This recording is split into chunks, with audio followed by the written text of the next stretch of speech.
Good morning students. बेटा कल हमने स्टडी कर लिया था अबाउट सिंपल माइक्रोस्कोप कॉन्सेप्ट और उसके बिहाफ पे हमने कंपाउंड माइक्रोस्कोप जो है उसको सोल्व किया था, जहाँ से हमने कंपाउंड माइक्रोस्कोप के लिए मैग्नीफाइंग पावर जो है वो कैलकुलेट की थी और जिसकी वैल्यू जो आई थी बेटा हमारे पास m equal to V naught upon में minus U naught inside one plus में D by F E.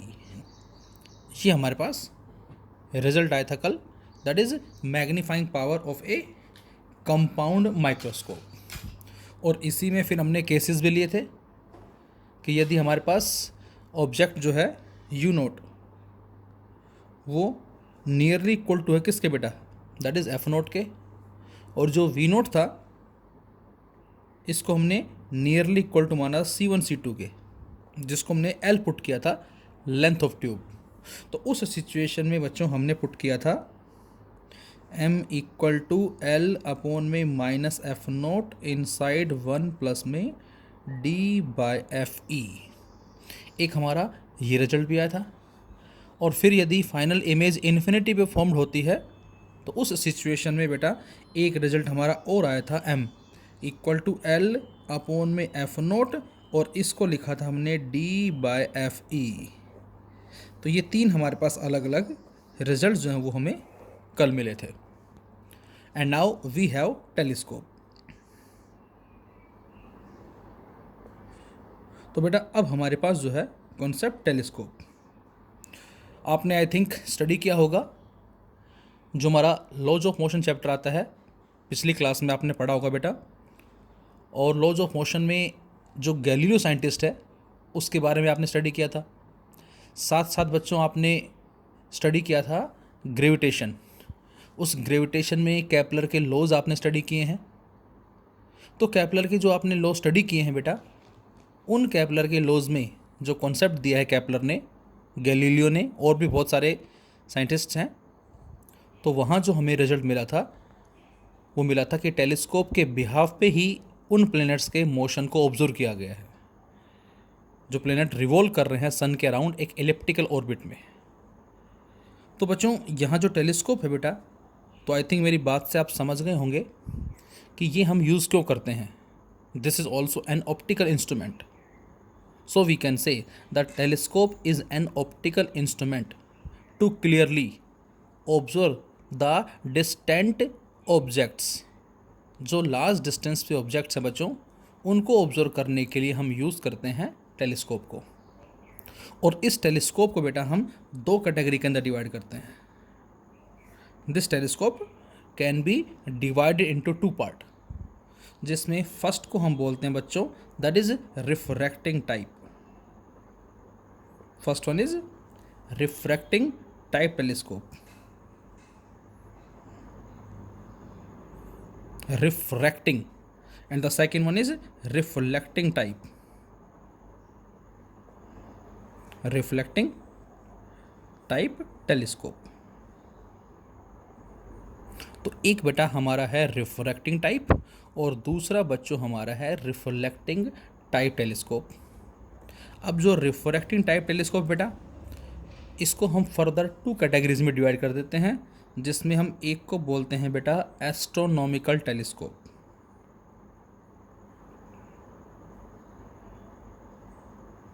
That is astronomical telescope. और जो हमारा बेटा सेकंड है refracting type terrestrial telescope. That is terrestrial telescope. तो ये हमारी दो टाइप बताई गई हैं रिफ्रैक्टिंग टाइप टेलीस्कोप की। इसी तरह से बच्चों जो रिफ्लेक्टिंग टाइप टेलीस्कोप है बेटा, इसको भी हम टू कैटेगरीज में डिवाइड करते हैं, जिसमें फर्स्ट हमारा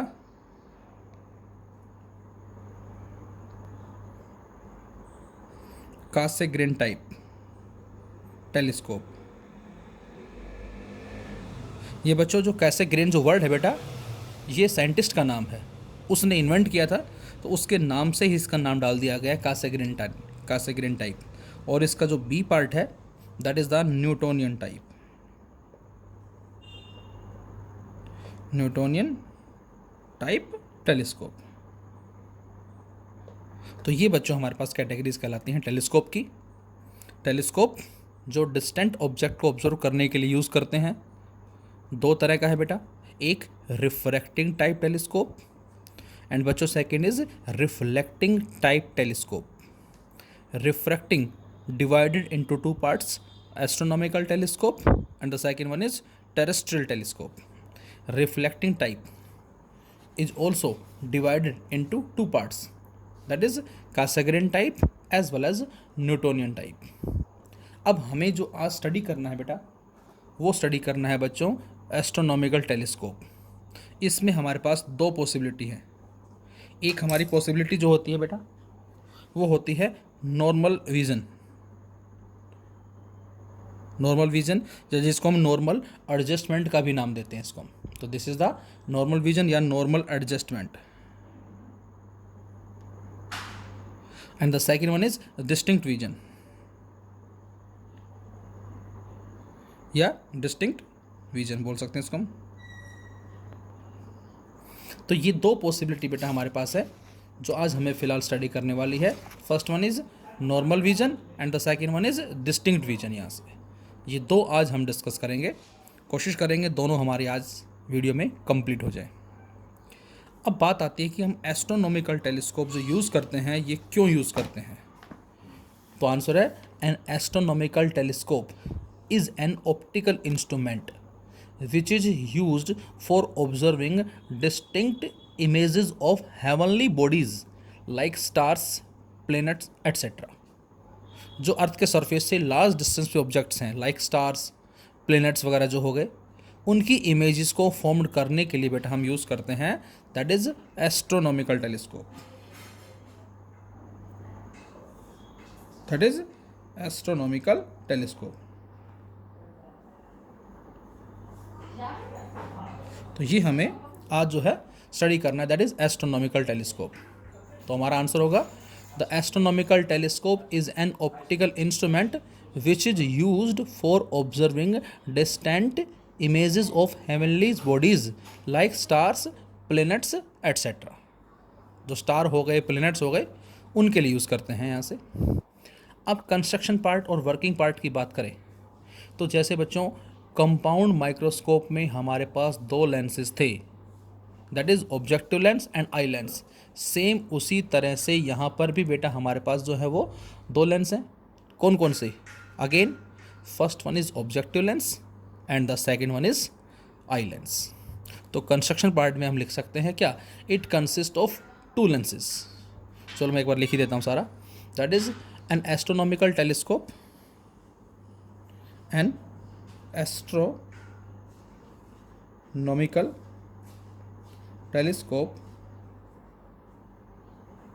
An astronomical telescope is an optical instrument. Is an optical instrument.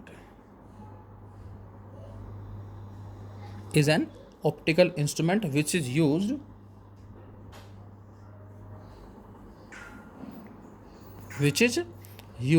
for observing, which is used for observing distinct images of heavenly bodies। और ये कौन कौन है, लाइक प्लैनेट हमारे पास हो गए हैं, स्टार्स हमारे पास हो गए हैं, एट्सेट्रा। इसको हमने नाम दिया है एस्ट्रोनॉमिकल टेलीस्कोप। कंस्ट्रक्शन पार्ट बेटा हमारा क्या होगा इसका,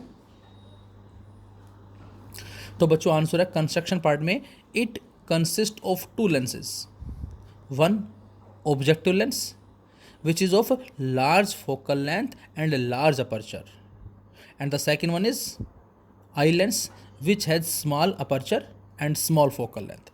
एक बात थोड़ा सा ध्यान रखें आप लोग कि कंपाउंड माइक्रोस्कोप में बेटा जो ऑब्जेक्टिव लेंस होता है बच्चों, उसका अपर्चर और जो फोकल लेंथ है वो स्मॉल होता है, यहाँ पर बड़ा है। रीज़न, यहाँ पर लार्ज डिस्टेंस से लाइट आ रही है, ज़्यादा लाइट आ रही है, और ज़्यादा लाइट को कैप्चर करने के लिए हमें बड़ा साइज़ चाहिए, तो इसीलिए यहाँ पर अपर्चर जो साइज़ वो बड़ा है।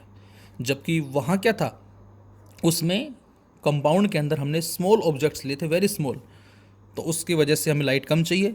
तो हम ये कह सकते हैं कि उसको ऑब्जर्व करने के लिए, एब्जॉर्व करने के लिए कम अपर्चर जो सफिशिएंट है। इसके अलावा और भी हमारे बहुत से रीज़न है, लेकिन एक सिंपल सा मेथड मैंने बताया है आपको याद करने का। जनरली स्टूडेंट्स को कन्फ्यूजन होता है कि किस में ऑब्जेक्टिव स्मॉल होता है, किस में बड़ा होता है, तो इस तरह से आप याद रख सकते हैं। ये थोड़ा सा एक मेथड बताया मैंने आपको। So it consist of to lenses, it consists of two lenses. One is objective, one is that is objective having large focal length and large aperture, having large focal length and large aperture, size उसका हम कह सकते हैं having large focal length and large aperture. And second one is eye lens, and second eye lens, and second one is eye lens which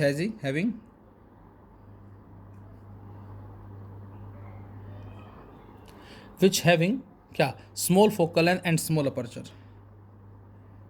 small focal length and small aperture.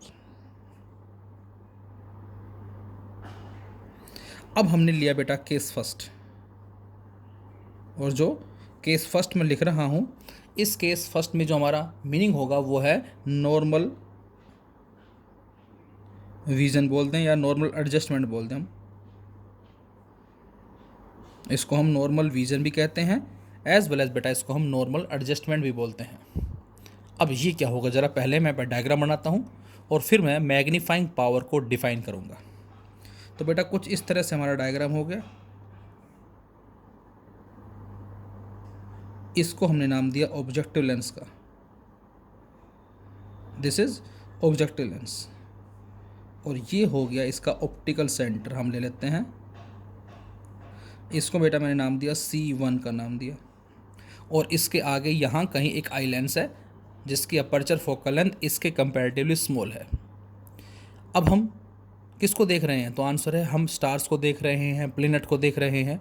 और जब हम अपनी छत से प्लेनेट को देखते हैं तो वो हमें ऊपर नज़र आते हैं, आकाश में नज़र आते हैं। तो इसका मतलब लाइट ऊपर से आ रही है और कुछ इस तरह से आ रही है। हम ले लेते हैं ऐसे, इन दिस वे। ये हमने एक सेट ऑफ रेज एज्यूम कर लिया है जो उस ऑब्जेक्ट से आ रहा है, इस तरह से कुछ। अब हमें मालूम है बेटा क्या, कि जब ऑब्जेक्ट इन्फिनिटी पे होता है तो इमेज कहाँ बनती है, फोकस से बनती है। तो ये सेट ऑफ रेज कहाँ मिल जाएगा, फोकस पे आके मिल जाएगा। तो बेटा ये ऑप्टिकल सेंटर से गुजर रही है, सीधी चली जाएगी कुछ ऐसे, और ये वाली कुछ इधर मुड़ जाएगी, और ये वाली भी कुछ इधर मुड़ जाएगी ऐसे, इस तरह से।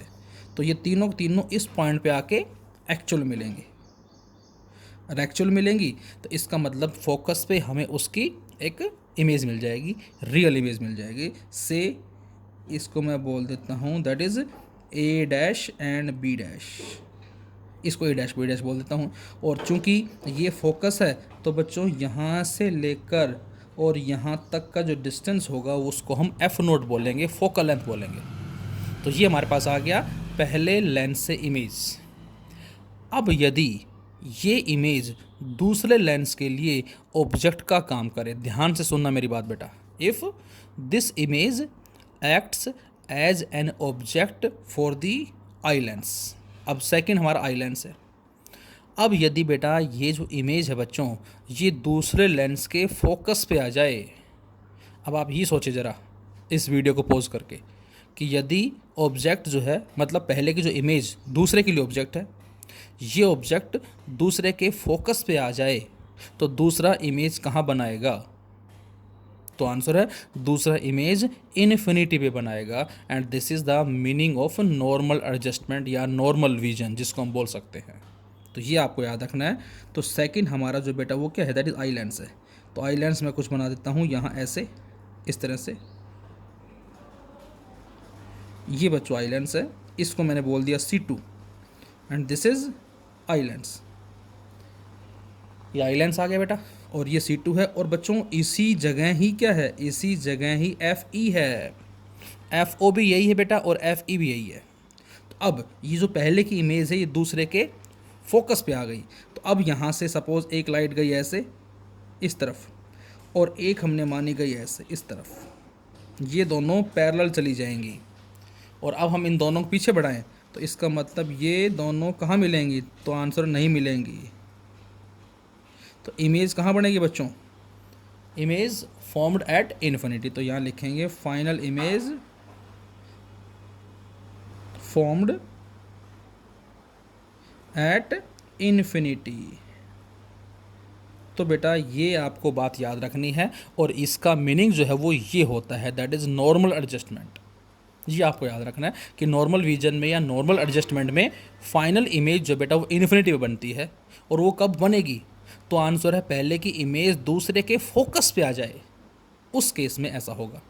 अच्छा, जो सेकंड केस है इसका डिस्टिंक्ट विजन वाला, यदि मैं आपसे कहता कि पहले की जो इमेज है बेटा वो दूसरे के ऑप्टिकल सेंटर और फोकस के बीच में आ गई, सपोज मैं इस FE को यहाँ ना बना के मैं इसको यहाँ बनाता, इस जगह बनाता FE को, तो उस सिचुएशन में ये जो इमेज है पहले की ये दूसरे के फोकस और ऑप्टिकल सेंटर के बीच में है। अब हमने पढ़ा हुआ है सिंपल माइक्रोस्कोप के अंदर कि जब कभी भी ऑब्जेक्ट विद इन फोकस होता है तो जिस तरफ ऑब्जेक्ट है उधर ही उसकी वर्चुअल और एनलार्ज इमेज मिलती है। तो सेम सिचुएशन यहाँ होगी। सेकंड केस जो हम डिस्कस करेंगे डिस्टिंक्ट विजन वाला, यदि पहले की इमेज दूसरे के फोकस और ऑप्टिकल सेंटर के बीच में आ जाए बेटा, तो जिस तरफ ऑब्जेक्ट है उधर ही हमें उसकी वर्चुअल इमेज मिलेगी। तो ये हमारे पास रिजल्ट आ जाएगा।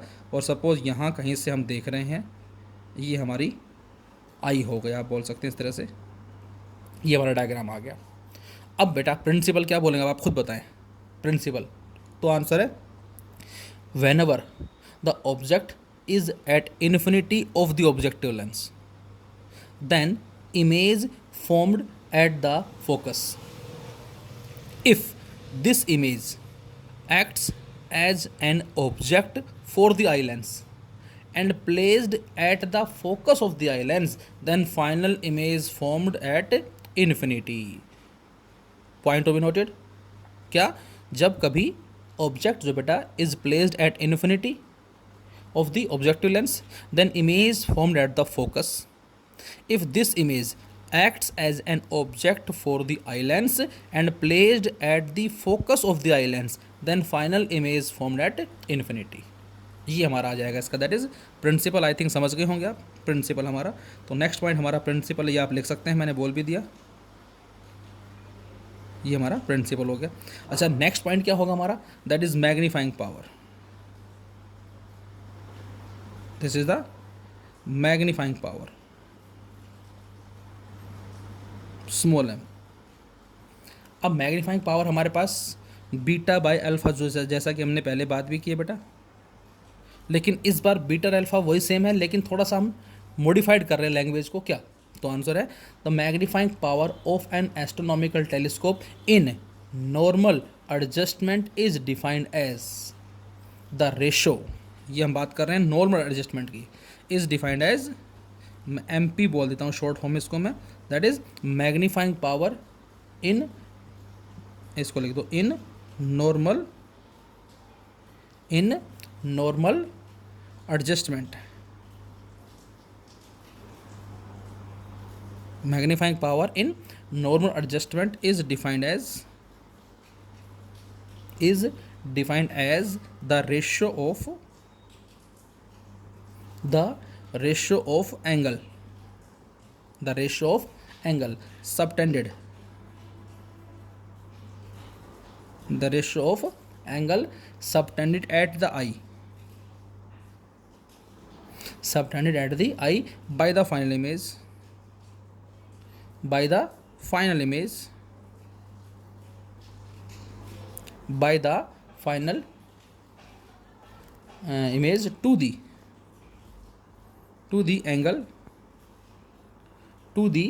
angle subtended, क्या लिखा हमने, angle subtended at the eye by the final image to the angle subtended at the eye, angle subtended at the eye by the object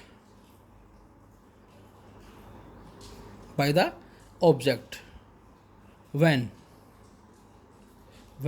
final image and object both lie at infinite distance from